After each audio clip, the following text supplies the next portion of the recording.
Oke. Oh, Ya Kak, terhubung. Sudah.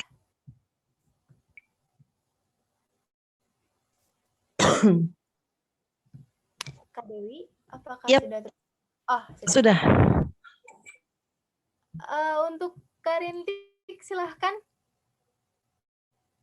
Halo, masuk kan ya? Masuk, Ya, masuk. silakan. Jadi begini Kak, misalkan kita telah menetapkan suatu mutu nih Kak, misalnya mutu kita A. Nah, untuk mencapai mutu itu, kita kan mesti menentukan nih standar-standar kita untuk menggapai mutu itu. Nah, terkadang itu kan standar ada yang ketinggian atau ada yang kerendahan. Gimana sih Kak caranya nentuin nih, standar apa sih yang pas gitu untuk diri kita sendiri dalam menggapai suatu hal? Karena kadang-kadang nih, saya ngerasain, saya udah nentuin satu standar, tapi saat pelaksanaannya, itu tuh susah banget. Berkali-kali saya gagal dan kayak menyerah, tapi akhirnya lempar lagi, tapi nggak bisa-bisa gitu. Bahkan ada standar juga yang menurut saya, ini mah easy gitu, tapi itu unprogressnya lama gitu Kak. Ada nggak sih syarat untuk membentuk standar yang pas untuk diri kita sendiri? Oke. Bagus Rintik ya. Tapi harus ingat Rintik, usaha tidak akan pernah membohongi hasil. Asik. Udah tadi hampir sama ya pertanyaannya dengan Ana tadi. A, tapi udah di jalan udah mau give up, tapi bangkit lagi, give up, bangkit lagi. Udah jangan dipaksain, Rin. Apa yang harus dilakukan? Menurut ya dong Kak. Ya kalau kenapa tidak? Bukan berarti dunia berakhir kan dengan menurunkan standar.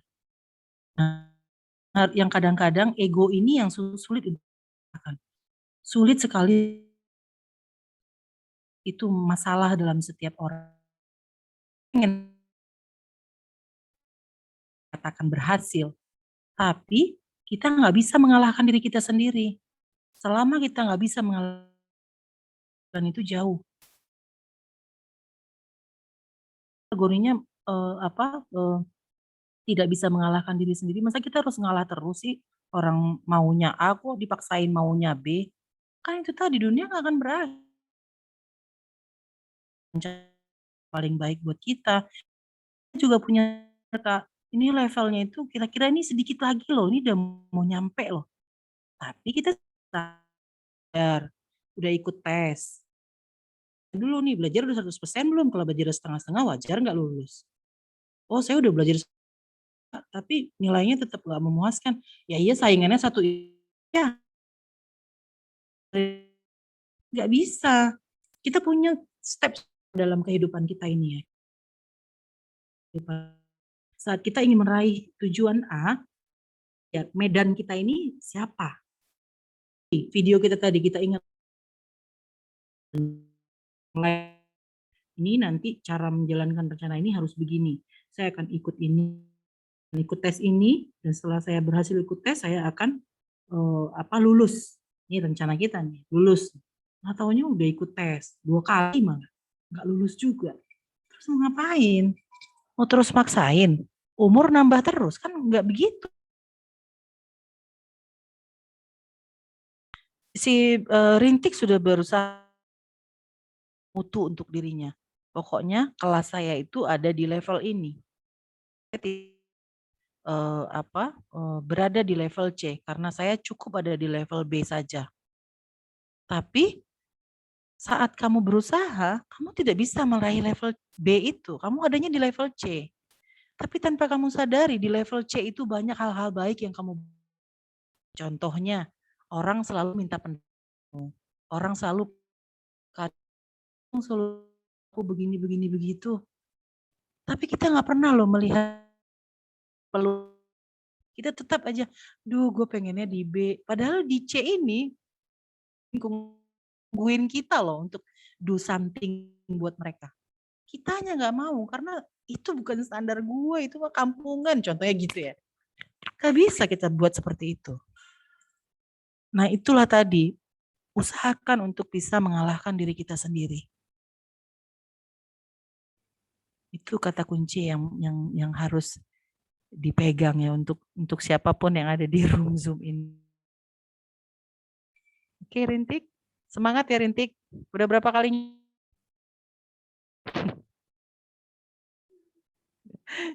Luar biasa. Baik, Kak Rintik sudah terjawab belum? Coba terjawab. Makasih Kak Mira, makasih Kak Dewi. Semangat ya, Rintik. Iya Kak. Oke, mungkin terakhir Kak aku mau nanya, boleh kan Kak? Ya, moderator. Oke. Terakhir aku nanya, nah Kak, bagaimana sih Kak, kita kan punya standar di kita sendiri ya Kak, tapi kadang orang tua kita itu punya standar yang berbeda gitu Kak. Misalnya standar aku pengen misalnya punya plan diri sendiri kan ya, plan seperti ini, seperti ini. Tapi ternyata orang tua itu menolak dan ayah lebih tahu kamu seperti apa. Kamu masuk sini aja gitu. Nah itu bagaimana tuh Kak? Kamu kan anak ayah, kata gitu ya. Iya Tahu maunya betul. kamu.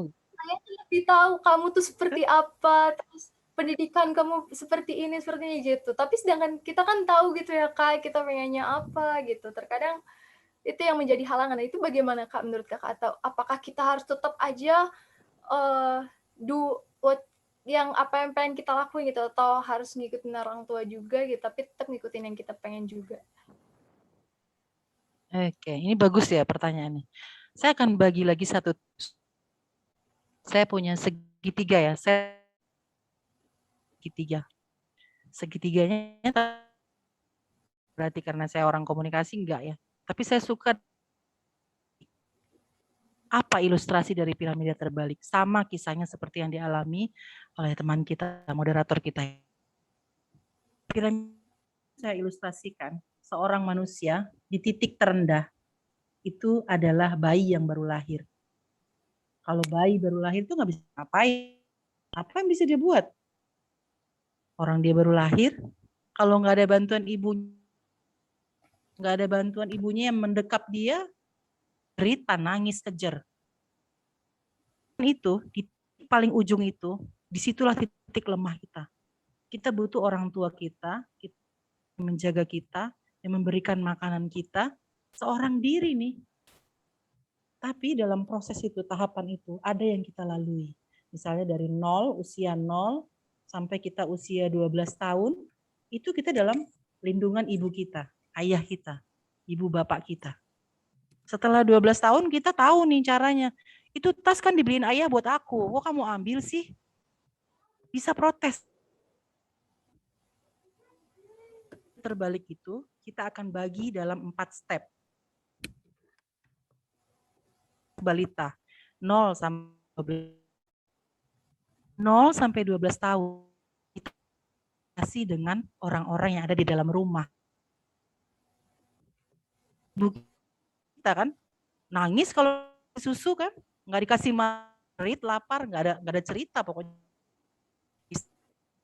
Sebelayaknya seorang balita. Setelah 12 tahun, kita harus belajar peka dengan apa yang dimau ibu kita. Bantuin cuci piring kenapa? Kamu sibuk sama diri sendiri? Itu biasanya komen, kan lagi kuliah, bla bla bla bla bla. Dan selanjutnya, tahapan itu harus bisa beradaptasi dengan keluarga kita. 12 tahun, sampai tahap mana? 12 tahun sampai kita lulus SMA. Sedikit saja pendek waktunya, 6 tahun. Di situ kita harus belajar gimana caranya kita memastikan ibu kita mau mendengarkan kita, atau kan oleh ibu kita keinginan kita bahagia dong, dapat sepatu baru, dapat handphone baru, didengerin nih sama ibu kita. Kan nggak mau nggak dengerin omongan dia kan, kasarnya gitu kan. Nah, handphone minta laptop, belajar aja malas. Aneka cekcok yang timbul di dalam. Kemarin ganti handphone lagi. Pertengkaran. 0 sampai 12 itu hanya diri kita sendiri. Kita pikirkan diri kita sendiri. Tapi 12 kita harus pikirkan ayah ibu kita pikirkan saudara-saudara kita kita berinteraksi dalam keluarga kita.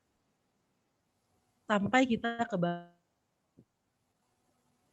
tahun itu udah bangku kuliah kan. Siaplah kalian keluar dari rumah. Ketemu dengan teman-teman kuliah, habis masa SMA nggak ada lagi rok abu-abu. Kalau nggak kuliah pun, misalnya kursus di magang di mana atau kita part time di mana, kita di luar rumah loh. Pada tahap itu, kalau kita hanya memikirkan diri sendiri, nggak akan diterima kerja. Siapa elu? Kita harus bisa menyesuaikan diri kita dengan orang lain. Keluar dari rumah. Setelah kita keluar dari rumah, kalau kita berhasil keluar dari rumah, barulah kita akan bisa memikirkan orang. Berapa tuh udah step? Balita, terus remaja, habis remaja dari rumah, setelah keluar dari rumah, membentuk keluarga baru. Berkeluarga kan? Nah, paling akhir. Kalau dalam berkeluarga dia tidak bisa berkontribusi untuk keluarganya 2 bulan juga berakhir rumah tangga. Atau enggak baru nikah besoknya juga udahan. Jadi proses ini yang harus kita lewati. Enggak mungkin kita begitu saja. Semuanya harus melewati tahapan-tahapan. Dan semua tahapan-tahapan yang kita lewati dalam kehidupan kita ini ada bonusnya, poinnya. Selesai kita pada tahap 1 dalam kehidupan kita, selesai ini mengurus keluarga kita, berbagi dengan orang-orang tersayang kita. Kalau nggak lulus nih proses ini, kita nggak akan pernah keluar rumah, nggak akan pernah kerja, karena kita nggak bisa beradaptasi dengan lingkungan luar, nggak bisa kita bekerja dengan orang lain. Lingkungan sosial. Nggak lolos dalam proses itu, tapi begitu kita lolos dalam proses masuk ke masyarakat, barulah kita akan naik kelas. Ya, membentuk kelompok baru, mengembangkan diri kita, dan setelah mengembangkan diri turunan yang baik, ya selanjutnya apa ya? Buahnya kan kalau kan surga kan. Ya, makanya balasannya surga kan, kalau dia nggak berhasil ya sudah, sadaqallaahul azim. Hidupnya selesai sudah. Nah, itu proses yang harus kita hadapi. Maunya saya kuliah di sini pada orang tua bahwa pilihan adalah kita mau. Kapasitas bukan sekedar yang kita mau. Kamu tuh bisa loh masuknya di teknik, kamu itu bisa masuknya di jurusan ini, di jurusan itu. Tapi itu bukan yang kita mau. Coba tunjukkan kepada mereka, nggak mungkin dia nggak mau dengerin kita. Secara kita mintanya, ngasih taunya dengan cara marah-marah, aku tuh nggak suka di situ, aku tuh nggak mau, nggak percaya banget sih. Kan gimana dia mau bisa paham dengan apa yang kita mau. Coba buktikan dengan berbagai prestasi kita. Misalnya saya suka di komunikasi. Setahun kamu bisa menerbitkan 5 buku, kamu bisa menerbitkan banyak tulisan, kamu punya blog, kamu bisa punya kegiatan public speaking di mana-mana. Oh iya, bakat anak saya di sini. Biarkan dia memilih keinginannya. Nah, kalau kita nggak pernah membuktikan kepada orang lain eksistensi kita, kemampuan kita, bahwa kita mampu melewati proses itu, tanggung jawab yang diberikan. Oke. Baik, Kak. Sepakat? Luar biasa. Terjawab sekali, Kak. Oke. Terima kasih banyak. Saya harus menyudahi ini kayaknya, udah pukul 3. Iya, pertanyaan dari saya tadi adalah pertanyaan terakhir, Kak. Jadi ini sudah sampai di sesi terakhir kita. Mungkin untuk Kak Dewi, Mira mau minta tolong untuk memberikan closing statement, Kak, mengenai tema kita pada hari ini untuk terakhir kalinya mungkin mengenai standar mutu intelektual dalam indeks pencapaian keberhasilan. Silahkan, Kak, untuk close. Oke. Teman-teman semua, jangan pernah menyerah dimanapun kita berada. Standar apapun yang kita diri kita, tetap harus kan tadi saya udah katakan, usaha tidak akan pernah membohongi hasil. Dan yang paling utama itu adalah kata kunci yang paling utama dalam kehidupan jadilah orang yang memudahkan orang lain dengan standar yang kita harapkan. Nggak mungkin ya, semuanya harus kawal.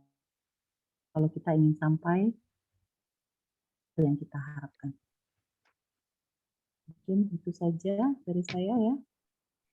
Masih banyak yang harusnya kita lanjutkan, tapi mungkin kita sudahi dulu pada sore hari ini.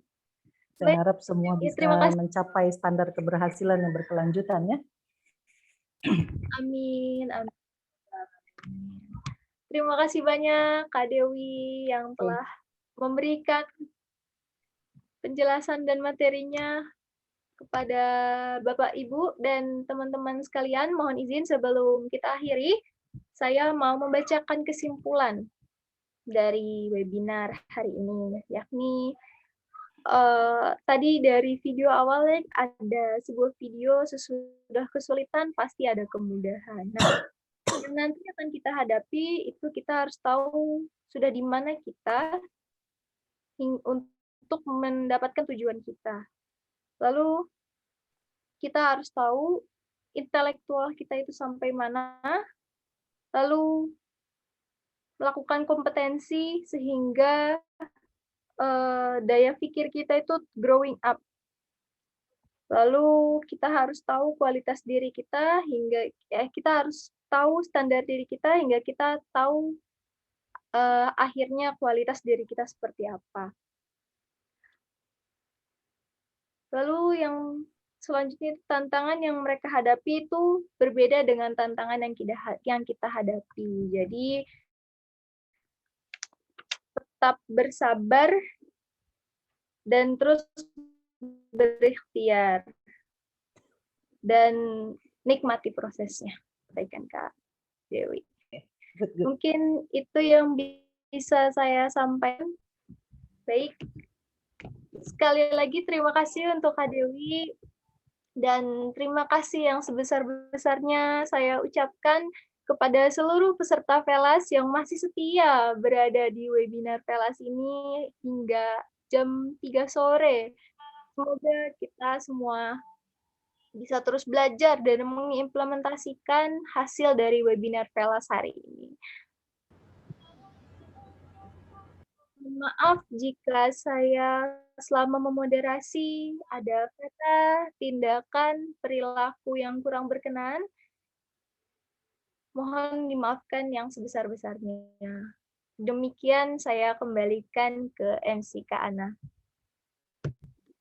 Baik, terima kasih Kak Amira yang telah memoderasi diskusi webinar kali ini di Velas Kelima. Terima kasih Kak Dewi yang sebagai narasumber yang telah berkenan membagikan ilmu yang sangat bermanfaat bagi kita semua. Terima kasih. Sebelum ditutup, kita foto dulu mungkin. Kita foto dulu. Admin akan bisa take a foto. 1, 2, 3. Yang belum on cam bisa on cam. 1, 2. Baik, terima kasih semuanya. Acara ini sukses karena ada sponsor yang hebat-hebat juga yaitu Air Pet Shop dan Ines Kosmetik serta media partner Anindosta Studio dan PPI Polandia serta Sejuta Cita. Terima kasih kepada para sponsor dan media partner yang telah mensukseskan acara Velas Kelima. Semoga acara ini bermanfaat bagi kita semua. Terima kasih, saya MC Ana Balkis. Terima kasih moderator dan narasumber serta teman-teman dari AKAN serta para peserta yang mengikuti AKAN. Terima kasih. Wassalamualaikum warahmatullahi wabarakatuh.